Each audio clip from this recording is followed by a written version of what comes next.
Bonjour mes bien-aimés, j'espère que vous allez bien. Ce lundi 20 mars, par la grâce du Seigneur, nous sommes en vie et en bonne santé. C'est une grâce d'être en vie et en bonne santé. Que la gloire revienne à Jésus-Christ, notre Seigneur et notre Dieu. J'ai vécu quelque chose tout à l'heure et ça a commencé depuis la semaine dernière.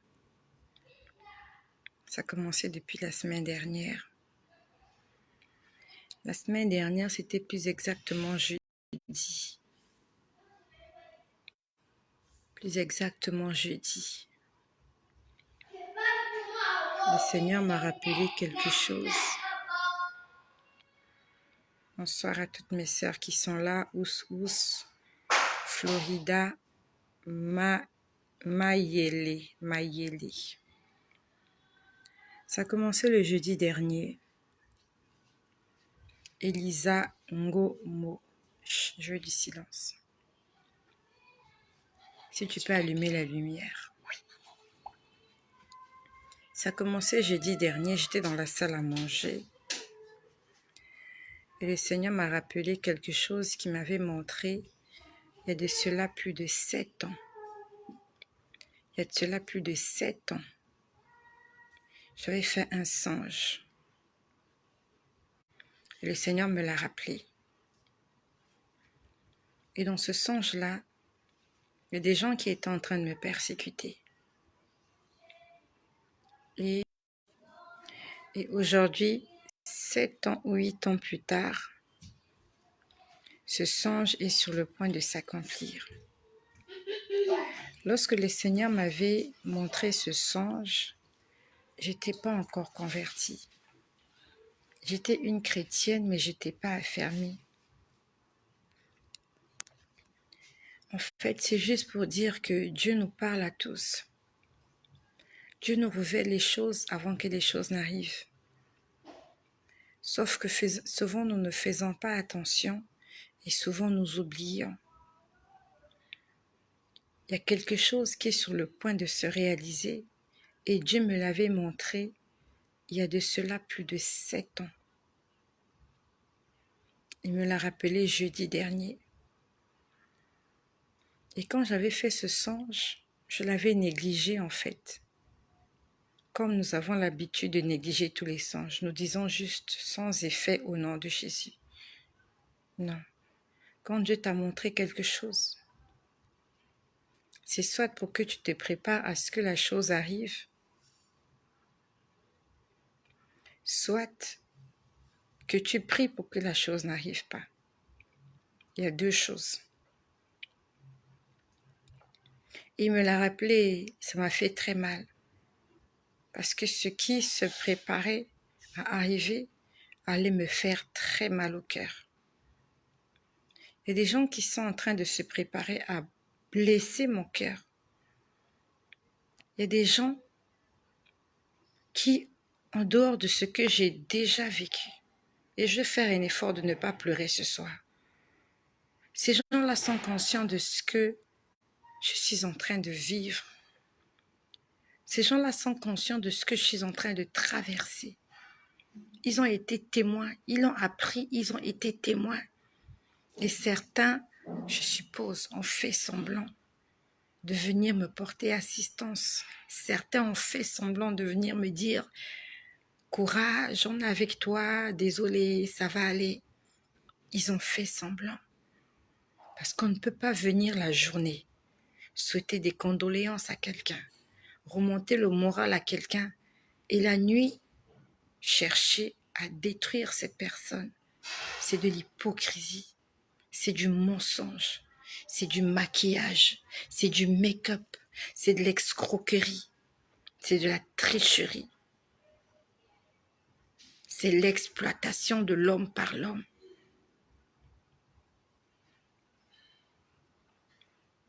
Ce qui se prépare à faire, je l'avais vu, ça fait plus de 7 ans. Et quand Dieu me l'a rappelé le jeudi après-midi, j'étais pas bien. J'étais pas bien. J'ai dit, Seigneur, pourquoi? Il m'a dit, je te l'avais déjà montré. Mais tu avais fait un choix. Malgré le fait que j'étais en train de te montrer de ce qui va se passer dans la décision que tu étais en train de prendre, dans ce chemin sur lequel tu étais en train de t'engager. Dieu m'a dit, regarde ce qui va se passer. Mais ma conviction était au-delà. Et je me suis plongée.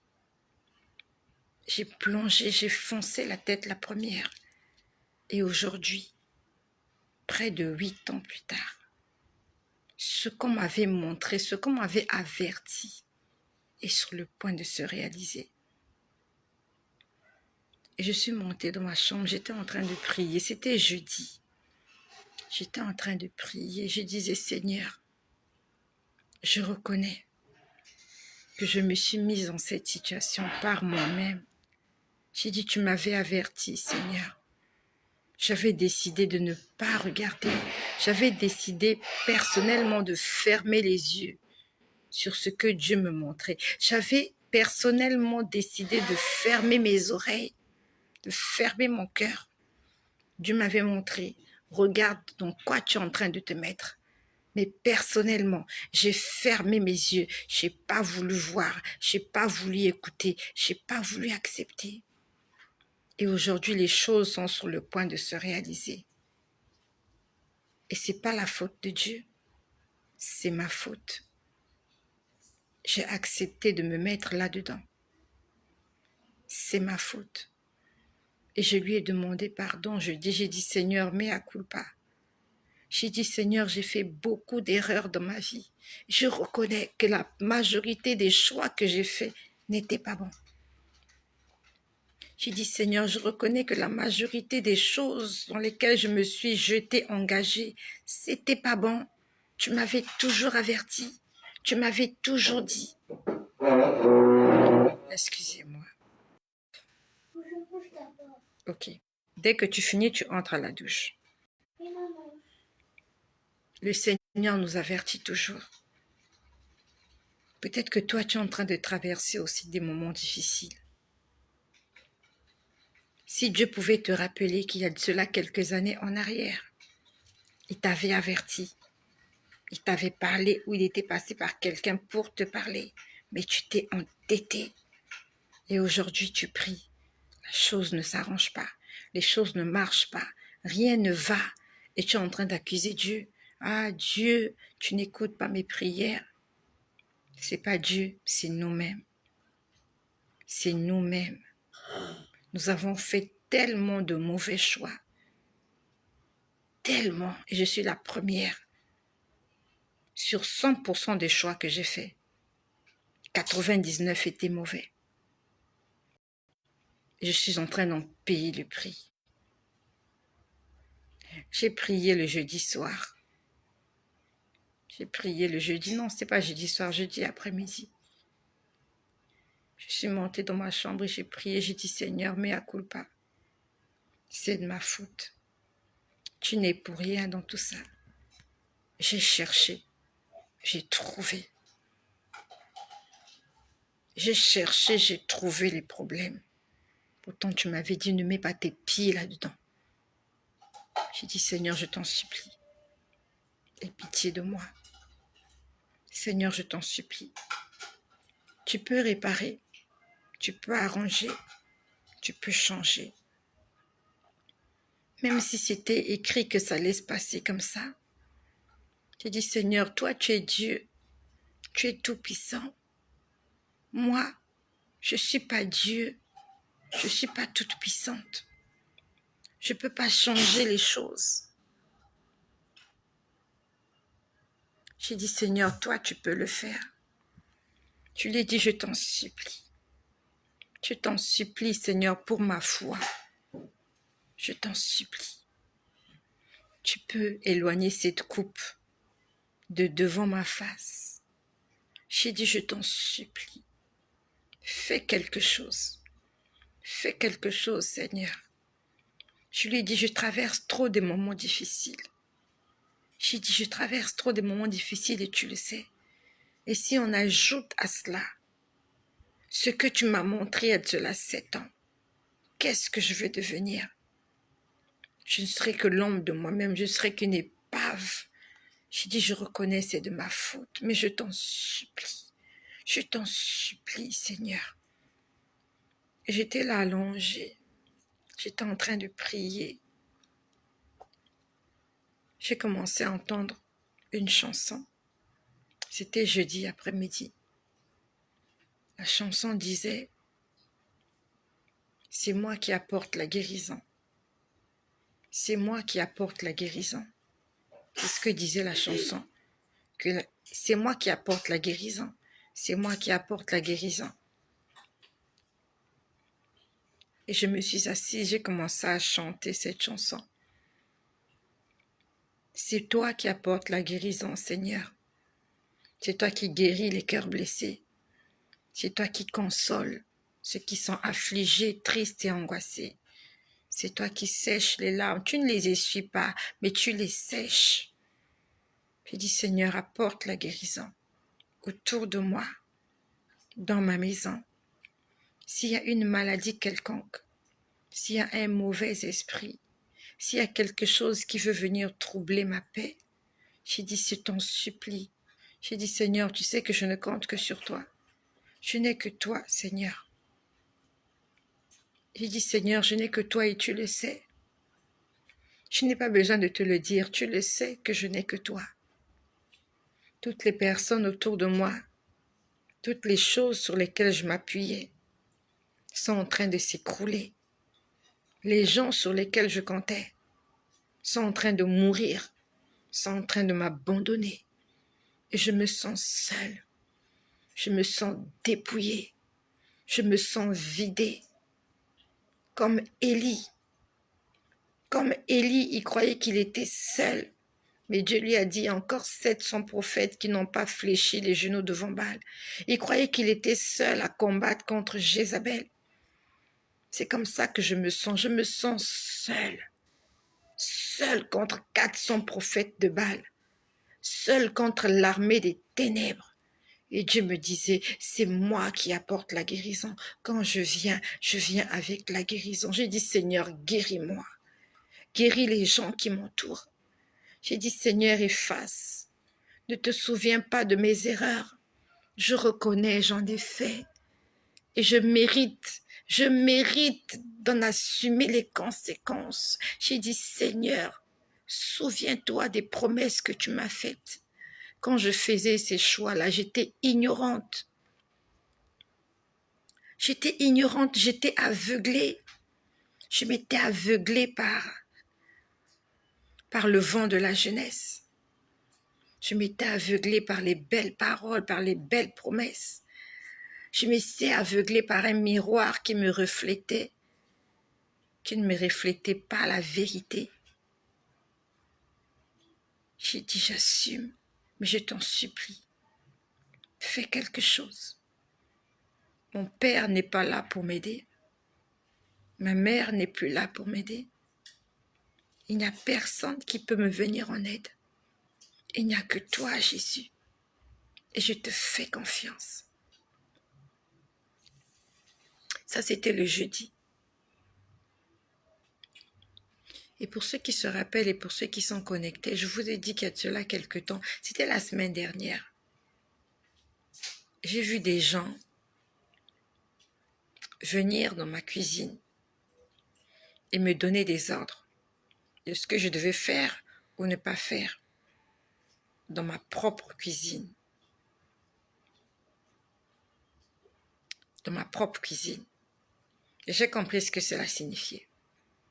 Lorsque des étrangers viennent chez vous et commencent à vous donner des ordres, ça signifie que, en fait, vous n'êtes plus chez vous. Ça signifie que vous n'êtes plus chez vous, en fait. Au départ, vous étiez maîtresse de maison. Mais si un étranger commence à te donner des ordres dans ta maison, ça signifie que c'est maintenant toi l'étrangère. C'est maintenant toi qui dois sortir. Et j'en ai prié parce que ça m'a fait mal au cœur. Ça m'a fait beaucoup mal au cœur.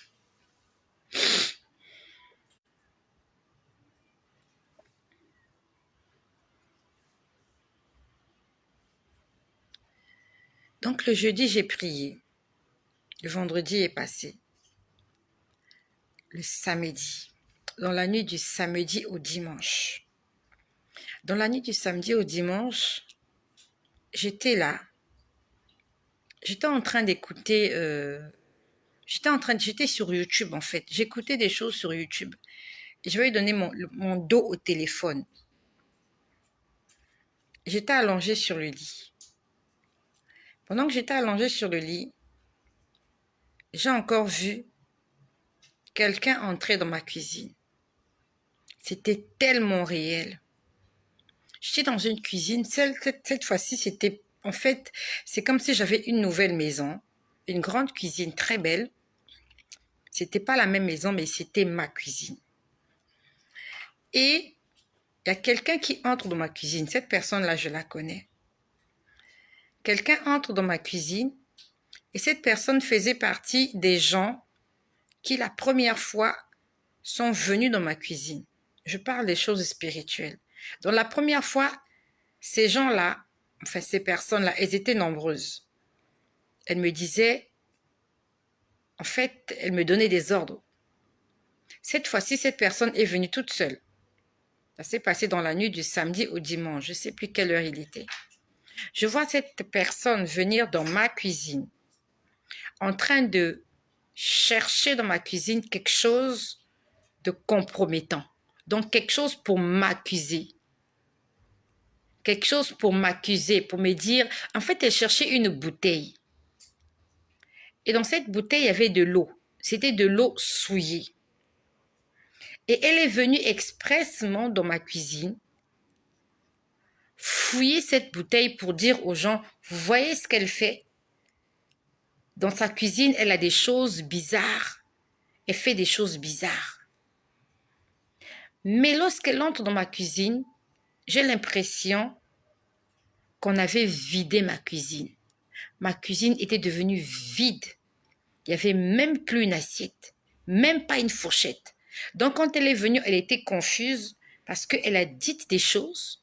Et lorsqu'elle est venue dans ma cuisine, en fait, elle s'est rendue compte qu'il n'y avait rien de compromettant. Et je l'ai vu comme ça, j'ai vu ça comme un flash. J'ai dit, le Seigneur est en train de m'avertir de quelque chose qui est en train de se trimer auprès de ces gens-là.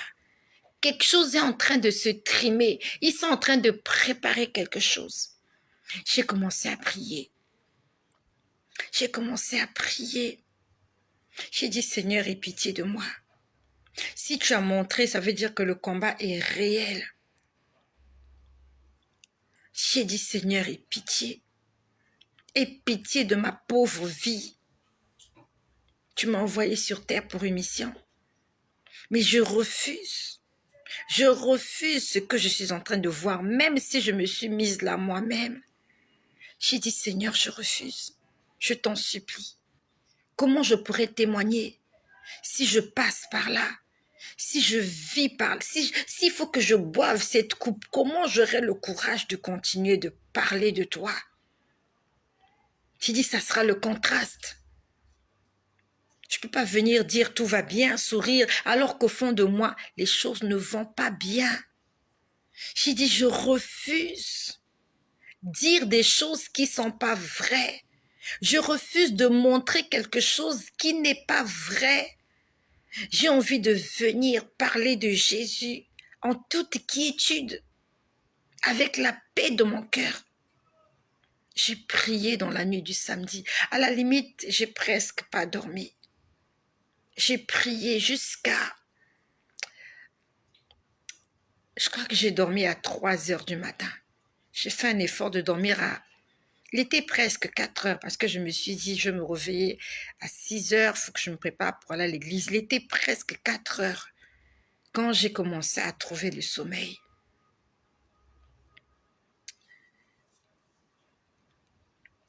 Et aujourd'hui, lundi 20 mars,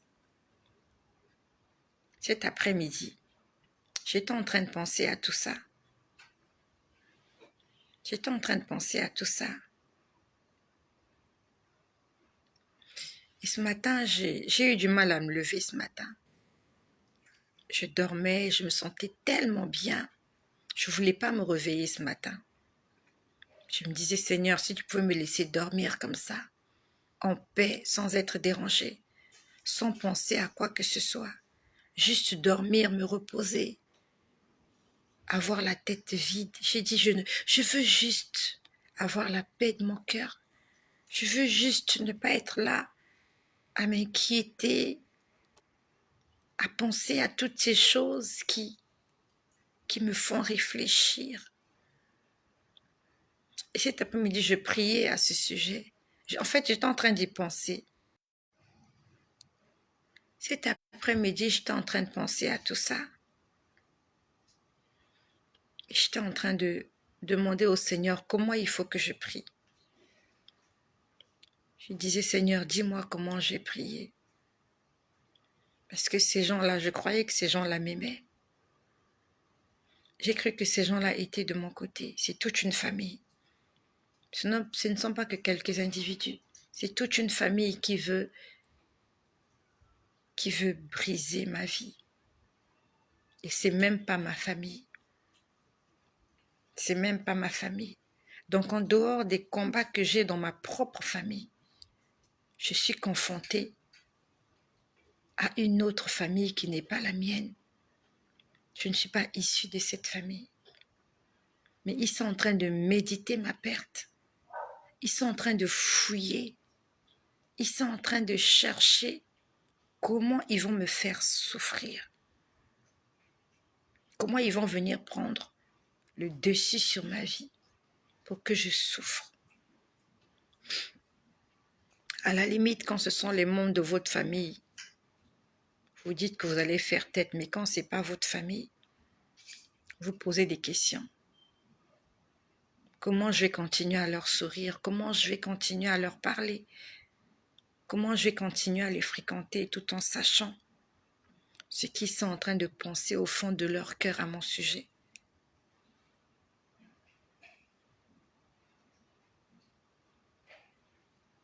Alors que ce n'est pas moi qui les ai cherchés. Je ne suis pas entrée dans cette famille-là par ma propre volonté. Il y a quelqu'un qui m'a fait entrer dans cette famille. Je n'ai pas demandé. J'ai été introduite dans cette famille par alliance, par une alliance.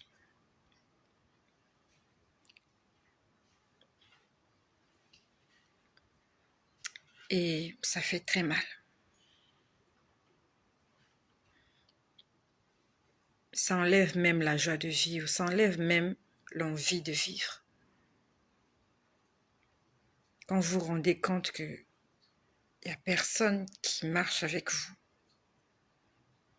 que vous êtes seul au monde, ça fait très mal au cœur.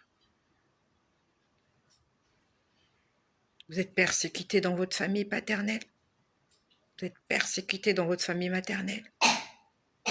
Même les gens qui ne vous connaissent pas vous persécutent.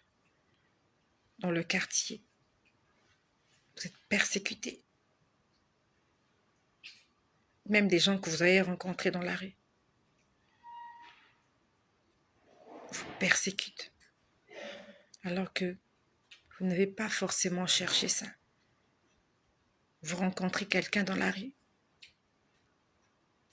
et vous ne savez pas dans quoi vous êtes en train de vous mettre. Aujourd'hui, c'est cette personne. Dans quelque temps, c'est contre toute une famille que vous aurez affaire. Que le Seigneur te donne la force. Que le Seigneur nous donne la force. J'étais en train d'y penser cet après-midi. Je disais que Seigneur, comment je vais prier? Est-ce qu'il faut que je te supplie? Est-ce qu'il faut que j'envoie le feu? J'ai dit, je fais quoi? Je fais quoi, Seigneur? J'ai prié pendant longtemps. J'ai dit, Seigneur, dis-moi ce que je dois faire. Dis-moi ce que je dois faire. J'ai vraiment prié pendant longtemps.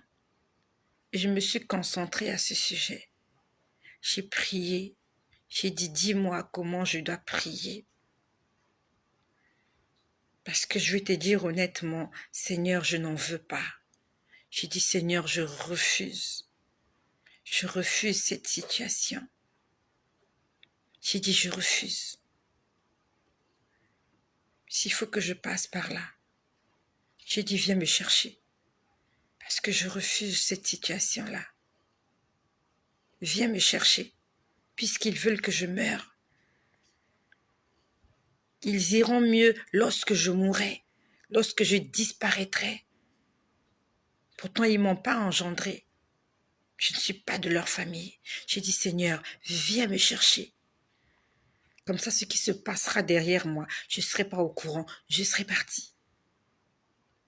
Mais je t'en supplie, dis-moi comment je fais.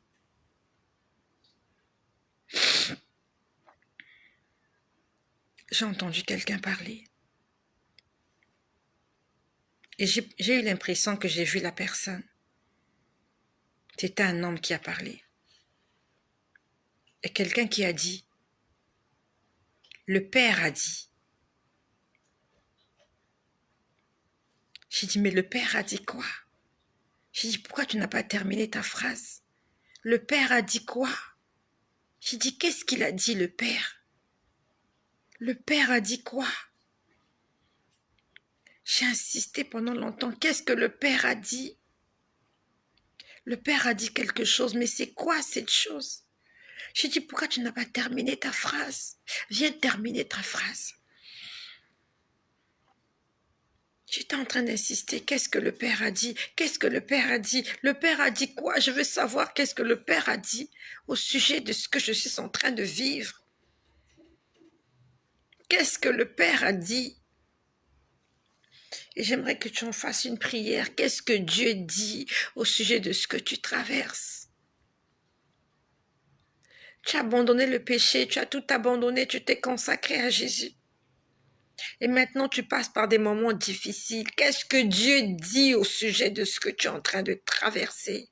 Qu'est-ce que Dieu dit au sujet de ton problème? Le Père a dit quoi? Le Père a dit quoi? J'étais en train de parler, le Père a dit quoi? Je suis restée là sur mon lit, je me tournais. J'ai dit, je ne quitterai pas mon lit s'il n'y a pas la suite de cette phrase. Qu'est-ce que le Père a dit? Après, j'entends une phrase en anglais. J'entends une phrase en anglais. J'entends une phrase en anglais. Hard to quelque chose. Quelqu'un a parlé une fois. Je sais que hard, ça signifie difficile, dur. H-A-R-D. L'autre là, je ne sais pas ce qu'on a dit. Quelqu'un a parlé en anglais. Dur de, hard to. Dur de quelque chose. J'ai dit, mais j'ai rien compris. On a dit dur. Dur de quoi? Dur de faire quoi? Si au moins j'avais bien compris le mot, j'allais partir chercher la signification. Mais ce mot-là déjà, il fallait d'abord bien l'entendre et connaître l'écrire pour aller chercher la signification. Parce que si vous l'écrivez mal, vous n'aurez pas la signification. Puis c'était dit en anglais. Alors qu'au départ, on m'a parlé en français. On m'a dit, le Père a dit. Ça, j'avais compris. Après, on m'a dit, ah de tout. J'ai dit, ah de tout quoi? Ah de tout quoi? J'ai dit, pourquoi vous me répondez par des morceaux comme ça? Répondez-moi. J'ai envie de savoir qu'est-ce que je fais. À ce moment-là, je vois un tissu. Mais ça a mis du temps. Quand j'ai commencé à prier, je crois qu'il était 15 heures. Et j'ai arrêté de prier, je crois qu'il était 18 heures. Donc de 15 heures à 18 heures, j'étais en train d'essayer de comprendre qu'est-ce que le Père a dit à mon sujet. Quand tu as un problème, entre dans ta chambre, prie jusqu'à ce que Dieu te réponde. Prie jusqu'à te fatiguer. Prie jusqu'à t'endormir, ne te fatigue pas. J'ai dit, je vais prier, je vais rester là. Je tournais sur le lit, je tournais, j'ai dit, tu dis quoi? Tu dis quoi? Je comprends pas, qu'est-ce que tu dis? Explique-moi ce que tu dis. Hard tout quoi? Hard tout quoi? J'ai dit, je comprends pas. Ok, dans hard, il y a difficile. Dans hard, il y a compliqué. Mais compliqué de faire quoi? Qu'est-ce qui est difficile? Après, je vois un morceau de tissu. Je vois un morceau de tissu avec 2 taches de sang dessus. Il y avait 2 taches de sang. Honnêtement, quand j'ai vu ça, j'ai dit, mais c'est quoi cette image? C'est un morceau de tissu violet, orange. C'était un tissu orange avec 2 taches de sang dessus. 2 taches de sang. C'est comme lorsque... Ces taches de sang, c'est comme lorsque... Pas quelqu'un s'est blessé, parce que quand quelqu'un s'est blessé, c'est différent. C'était 2 taches de sang. C'était des taches de sang comme rondes, quoi, voilà. Comme rondes, identiques. Ça ressemblait à quand les femmes ont l'air période et que ça a débordé. C'était 2 taches de sang. J'ai dit, mais je comprends rien à tout ça. J'ai dit, mais je comprends rien. J'ai dit, tout ce que tu me dis, je comprends rien. Le père a dit, de tout, je sais pas quoi. Là, maintenant, je vois un tissu avec du sang. Ça signifie quoi, tout ça? J'étais en train de poser la question. Et j'ai eu la réponse finalement.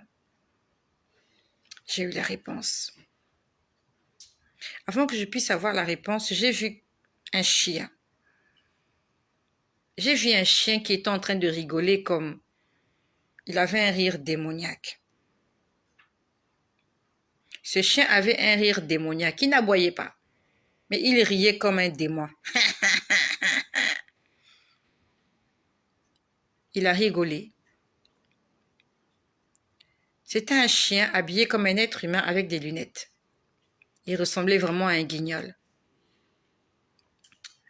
Il ressemblait à... Il y a un dessin animé comme ça. Il y a un dessin animé, je ne sais plus. C'est dans le temps quand on grandissait. Ce dessin animé-là, c'était un policier. C'était un policier, ce dessin animé-là. Il faisait des enquêtes. J'ai oublié comment on appelait ce personnage de dessin animé. Et je vois ce chien. Je ne sais pas s'il était assis ou debout. Je l'ai vu. Non, pas Inspecteur Gadget. Inspecteur Gadget n'était pas un chien. Inspecteur Gadget, c'était un homme qui pouvait ouvrir sa tête pour sortir tout et n'importe quoi. Celui-là, c'était vraiment, on dirait un renard. C'était un renard. C'est un vieux dessin animé, c'était un renard. C'était un renard, je crois. Sherlock, bon, je connais pas Sherlock. Inspecteur Sherlock, je sais pas. Il portait un par-dessus kaki ou marron, quelque chose comme ça. C'est Sherlock, je sais plus, mais je me rappelle, on était petits dans les années 80 et quelques quand on suivait ça à la télévision. C'était un inspecteur, c'était un policier, bon, inspecteur policier, il faisait des enquêtes. Mais c'était un chien ou un renard, quelque chose comme ça. Il avait la gueule d'un chien et il portait un par-dessus kaki. Par-dessus, comme les par-dessus des policiers dans le temps, là, les par-dessus, il avait avec une ceinture, là. C'était comme ça. Il ressemblait à ce personnage-là de dessin animé. Sauf qu'il avait des lunettes, celui-là. Et il riait comme un... Il avait un rire diabolique. Honnêtement, quand je l'ai vu, je l'ai méprisé. Quand je l'ai vu, je l'ai méprisé. Quand je l'ai vu, je l'ai méprisé. C'est comme ça on me disait, regarde celui qui essaie de te faire de la peine. Et si tu as peur de lui, ça ressemblait à quelque chose comme ça. On est en train de me dire, regarde, c'est un chien Sherlock Holmes. Je sais pas que j'ai oublié comment il s'appelait ce personnage-là. En fait, on est en train de me dire, regarde la personne qui veut te faire de la peine. C'est un chien. Arrange bien la tasse là. Ok, va chercher des habits. Ok, c'est bon. En fait, on me disait, c'est un chien qui a porté un vêtement avec des lunettes. Et je l'ai minimisé. Et j'ai commencé à entendre des explications au sujet de la tache de sang que j'ai vue. On était en train de me dire, une femme, pour être censée, le chien représente le sorcier. Quand tu vois un chien, c'est la sorcellerie. Le chien, c'est le méchant. Voilà. Le chien, c'est le méchant. Parce qu'il y a plusieurs sorciers qui prennent l'apparence de chiens. Donc, tout ce qui est animal, bon, ça dépend. Que le Seigneur donne le discernement, ça dépend. Si tu vois le lion, ça peut être le lion de la tribu de Juda. Ça dépend. Si tu vois l'agneau, ça peut être l'agneau immolé. Ça dépend. Donc, tous les animaux ne sont pas forcément diaboliques. Que le Seigneur nous donne le discernement. Parce que moi, j'étais en train de prier au sujet des gens qui sont en train d'essayer de me faire de la peine. Voilà, raison pour laquelle Dieu m'a montré leur aspect spirituel, ce sont des chiens. Vraiment. Si tu rêves que tu es attaqué par des chiens, c'est de la sorcellerie en fait. Si tu rêves que quelqu'un a une tête de chien, c'est de la sorcellerie. Mais c'est différent si tu rêves qu'il y a des chiens qui te protègent. Je prends l'exemple. C'est la raison pour laquelle on ne doit pas faire du copier-coller dans les choses de Dieu. Nous devons demander le discernement. Donc le Seigneur me montre ce chien-là. Je ne sais pas si c'était un chien femelle ou un chien mâle ou femelle. Mais le Seigneur me dit, regarde le chien qui veut te faire du mal. Et c'est comme s'il me disait, c'est pour lui que tu veux paniquer. C'est pour ce chien-là que tu veux paniquer. Et après, le Seigneur m'explique la tache de sang sur le tissu orange. Le Seigneur me dit, une femme doit avoir ses menstrues normalement. Et c'est quelque chose que les femmes n'aiment pas. C'est une période que les femmes n'aiment pas traverser. Avoir ses menstrues. Ou ces périodes. Donc le Seigneur était en train de me dire, ces taches de sang, en fait, il m'expliquait, une femme doit avoir ses menstrues. Pour qu'une femme soit censée concevoir, être productive, elle doit avoir ses menstrues, elle doit avoir un cycle menstruel. Pour qu'il y ait ovulation, fécondation, il faut qu'il y ait des menstrues. Mais la période de menstrues, les femmes n'aiment pas cette période-là. Mais pourtant, elle est importante. Si tu n'as pas des menstrues, ça sera difficile pour toi de concevoir de façon naturelle. À moins qu'il y ait l'intervention divine. Une femme normale doit avoir ses menstrues. Et elle a quelques jours par mois. Et c'est une période que les femmes n'aiment pas beaucoup. Parce qu'il faut porter une certaine couleur de vêtements, il faut faire attention, il faut avoir une hygiène, ainsi de suite. Donc le Seigneur me disait, ce que tu es en train de vivre, en fait, c'est désagréable, mais c'est indispensable. C'est comme les menstrues. Tu n'aimes pas les avoir, mais pourtant, si tu les as pas, c'est un danger, tu te poses des questions. Aujourd'hui, quand on parle de ménopause, il y a beaucoup de femmes qui se sentent mal dans leur ménopause. Pourtant, elles devaient être heureuses. Elles n'ont plus de menstrues, il y aura plus de serviette hygiénique, il y aura plus de couleurs de tenue à choisir ou pas. Mais le fait qu'elles n'ont plus leurs menstrues, ça provoque quelque chose d'autre dans l'organisme qui est désagréable. Donc Dieu était en train de me dire, c'est comme les menstrues, ça met pas de temps. Mais le peu de temps que ça vient, ça t'indispose. Mais, quelque part, c'est important. parce que ça apporte un certain équilibre dans ta vie. C'est l'explication qu'on m'a donnée de la tache que j'ai vue sur le tissu orange. Donc Dieu était en train de me dire clairement que c'est normal que je sois persécutée, que c'est normal que les gens me dérangent. Ça va paraître insensé. Il était en train de me dire, les monstrues, ça dérange, ça énerve, mais c'est important. Sans monstru, tu ne peux pas concevoir. Sans monstru, tu ne peux pas calculer ton cycle. J'ai dit, Seigneur. Sauf que les monstrues, le mois a 30 jours. Tu ne les as que maximum 5 jours. Donc pendant 25 jours, tu te sens bien. Tu portes les tenues que tu veux. Tu fais juste attention quelques jours, moins d'une semaine. Et comme pour certaines comme moi, c'est 3 jours. Dieu était en train de me dire, la tache de sang, les menstrues, saigner, c'est pas joli, c'est pas propre, mais c'est important. À ce moment-là, j'ai commencé à entendre une chanson. Et la chanson que j'ai entendue, je l'ai enregistrée le samedi. J'étais au studio samedi dernier. Samedi dernier, au studio.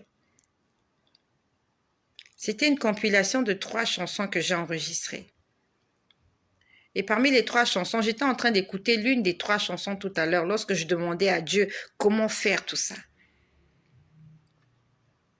Et dans cette chanson, on dit, c'est une chanson en anglais.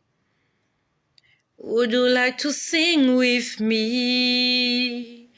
Would you like to pray with me? Would you like to celebrate Jesus, the only name? Do you want to sing with me? Do you want to pray with me? Do you want to worship Jesus, the precious name? En fait, la chanson dit, voudrais-tu chanter avec moi? Voudrais-tu prier avec moi? Voudrais-tu célébrer le seul nom précieux au-dessus de tous les noms? Et après, il y a un refrain qui dit, For His glory, for His glory, for His glory. Do you want to sing? Do you want to pray? Do you want to celebrate? For His glory, for His glory. Do you want to worship Jesus, the only name? La chanson dit, voudrais-tu chanter avec moi? Voudrais-tu prier avec moi? Voudrais-tu célébrer le nom précieux, le seul nom précieux? Et après, on dit, pour sa gloire, pour sa gloire, pour sa gloire.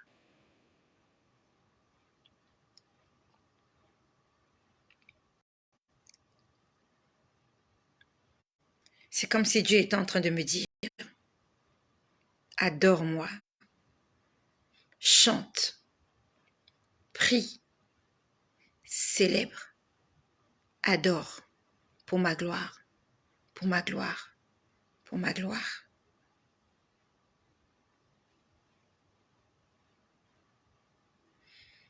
Et ce n'est pas la première fois que Dieu me demande d'adorer. Ce n'est pas la première fois. Par rapport à tout ce que je suis en train de traverser, ce n'est pas la première fois qu'il me dit adore juste. Adorer Dieu, c'est dire ce que Dieu est pour toi.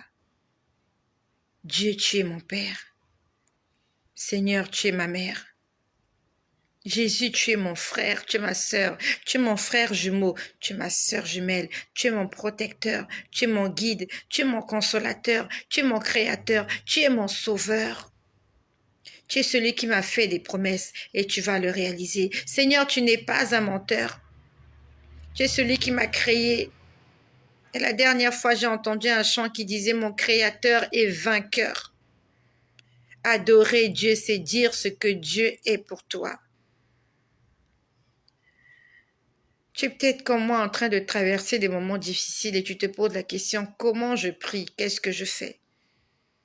Peut-être qu'il faut juste que tu adores le Seigneur. Et dans l'adoration, Dieu fera tout. Non, Dieu ne fera pas tout. Dieu a déjà tout fait. Tu n'es peut-être pas en train de voir encore le changement. Tu es peut-être comme moi, de temps en temps, tu continues de pleurer, de temps en temps, tu te lamentes, tu te poses des questions. Mais il te dit, adore-moi. Ça veut dire que j'ai déjà tout fait. Que le Seigneur confonde tous nos ennemis. Que tous les plans de l'ennemi soient nuls et sans effet dans nos vies, dans nos maisons, dans la vie de nos enfants, dans la vie de nos maris. Au nom de Jésus, nous n'allons pas perdre nos maris. Nous n'allons pas être des veuves. Nous refusons d'être des veuves. Au nom de Jésus, refuse d'être un veuf. Tu ne perdras pas ta femme. Tu ne perdras pas ton mari. Tu ne perdras pas tes enfants. La cuisine, c'est comme l'appartenance. La cuisine, c'est comme l'intimité d'une femme. Et quand tu entres dans la cuisine d'une femme et que tu touches à ses ustensiles de cuisine sans sa permission, ça s'appelle un viol. Tu es en train de violer l'intimité d'une femme quand tu entres dans sa cuisine.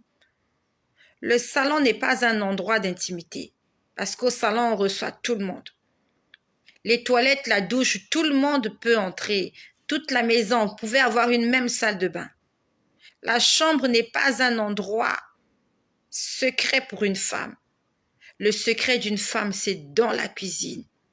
Parce que c'est dans la cuisine qu'elle se retrouve. C'est là qu'elle fait des plats pour sa famille, pour ses enfants, pour sa maison, pour les invités. Tout se trouve dans la cuisine. La femme, sa place, c'est à la cuisine. C'est ce qu'ont dit certaines personnes.